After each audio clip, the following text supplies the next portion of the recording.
What did your teacher do that made you call them the worst teacher ever? It wasn't a teacher, but the school librarian I'd bump heads against on what I was and wasn't allowed to read. She had learned I was dyslexic from my speech therapist that went to warn her that as part of my therapy I would be taking out a larger amount of reading material than usually permitted for grade 5/6 student. However, the therapist didn't mention I would be taking out the young adult literature and not the picture books reserved for the special needs kids and younger grades. She was so stubborn on not letting me sign out the books even the grade 12s were struggling with in English. I would sit in the library during recess and an hour after school, just to read through the entire young adult section on my own.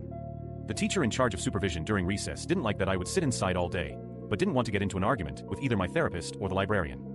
The only books I ever got a poor score on when the school introduced mandatory reading quizzes to gauge what reading level you could check out was Black Beauty and Anne of Green Gables.